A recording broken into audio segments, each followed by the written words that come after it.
Okay, this is part 6 and the final piece of our lecture for this week, Old Testament and Christian theology. And the last thing that we want to look at when we talk about the contribution of the Old Testament is that apart from the Old Testament, it's actually impossible to understand ourselves as human beings. If you ever want to know what the purpose in life is for people and why God created people, that's what we need the Old Testament for. Jesus is going to come as the ultimate human being, as the fullest expression of humanity. But to understand Jesus' coming and what that actually means, we need to look at what God's creational intentions were for people originally. We'll keep coming back to this over and over again this semester, but let's just have a little peek at it right now together. When we look at Genesis 1, and it's the second half of the sixth day of creation, then God said, "Let us make man in our image and our likeness, and let them rule over the fish of the sea and the birds of the air, over the livestock, over all the earth, and over all the creatures that move along the ground." So God created man in his own image. In the image of God he created him. Male and female he created them. God blessed them and said to them, "Be fruitful and increase in number, fill the earth and subdue it, rule over the fish of the sea, the birds of the air, and over every living creature that moves on the ground." Then God said, "I give you every seed-bearing plant on the face of the whole earth, and every tree that has fruit with seed in it. They will be yours for food." God saw all that he had made, and it was very good. And there was evening and there was morning, the sixth day. Again, I've highlighted some of the key pieces here. The reality is that unlike every other part of creation, it's only the humanity, men and women, that God imaged himself in. And this is the longest section of creation also, so it highlights it. So in a sense, the creation of humanity is the pinnacle of God's actual creative work. Now when we look at the whole 7-day piece, the Sabbath is the true climax of creation.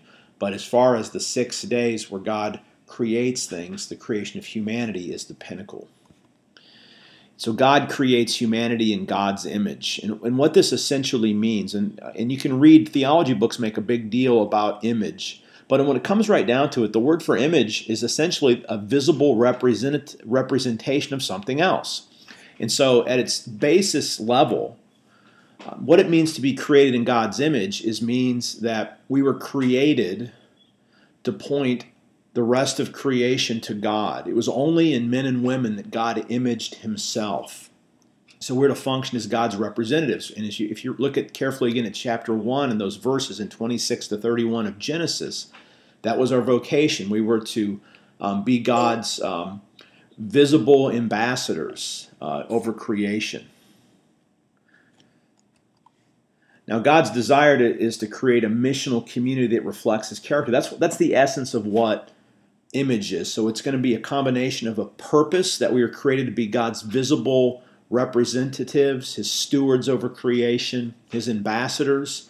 And as part of that, we were created as a community. We were created male and female. That's a community. Unlike all the other creatures in Genesis 1, it's only humanity that it says that there's male and female. So there's some communal element that we want to make sure we capture when we think about what it means to be a human being. And of course, because we're representing God, we're going to represent his character. So there's an implied holiness in Genesis 1 as well. So what are the creational intentions? God's creation was very good. As soon as God created people, creation was complete, the creative work, and God pronounces it very good. It's been good so far, now it's very good. And as we saw in the last lecture, you have these 3 perfect relationships: God and humanity, humanity and the environment, and men and women.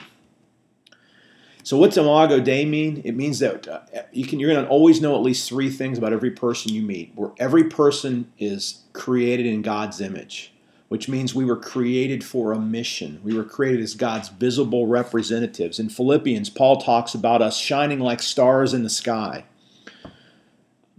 Think constellations, think clues that point others to God. That's what Imago Dei is. We were created to be God's visible representatives that were going to fill the whole earth with essentially ambassadors, witnesses to the Creator.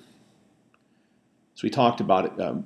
Also embedded in the idea of Imago Dei is this community where God creates male and female, and we are created to embody God's character. So humanity is created to live as a missional community that reflects God's character to the creation. That was the original mission. It was to serve as God's stewards, to plan and keep the earth, as Genesis 2 says. That was our original purpose. But what happens? Genesis 3 to 11 tells a story of corruption by sin, so we have broken relationships. Those three levels of relationship are shattered. So in 3:9, when God comes looking for humanity, God says to Adam, "Where are you?" Again, notice who's hiding. It's not God. God comes looking, Adam's hiding, but it's a broken relationship. There's now enmity between male and female, as Genesis 3:16 says. And again, that's not somehow saying that men are going to control women. That's a picture of both male and female desiring to control one another. That's what the meaning of desire is. It's desire for control. So that instead of having a mutual relationship of intimacy and beauty, as we see in chapter 2 of Genesis, it's now enmity where both try to control the other. And we see conflict within families in chapter 4, and as we read through Genesis 3 and 11, things just keep getting worse. So we have creation infested and infected with sin. And then we see that the environment is even shattered. So now there's thorns growing, and the environment itself is fundamentally broken, as we saw, as you see if you read the Noah story carefully in chapter 6 of Genesis. And so now there's marred purposes. Instead of having the original mission, now we see fractured community, mission creep, where people aren't doing what God wants. And we see a reflection of self rather than a reflection of who God is. So essentially, Genesis 3 to 11 take a very good creation and basically make this statement. Every single person who's ever lived has ridiculously overestimated his or her own goodness. Or as Paul says, all have sinned and fallen short of the glory of God. As Paul says in Romans 8, creation itself is now crying out for redemption too. We have brokenness, lostness. So the very good creation is gone. But the possibility of living as a person who created in God's image remains. That's ultimately what Jesus comes to do. To show us what a human being is fully capable of in Jesus' life, death, and resurrection is ultimately about bringing redemption back to people. But notice what Psalm 8 tells us. The biblical worldview gives us an understanding of people both as good and as bad. So Psalm 8, what are human beings that you're mindful of them, mortals, that you care for them?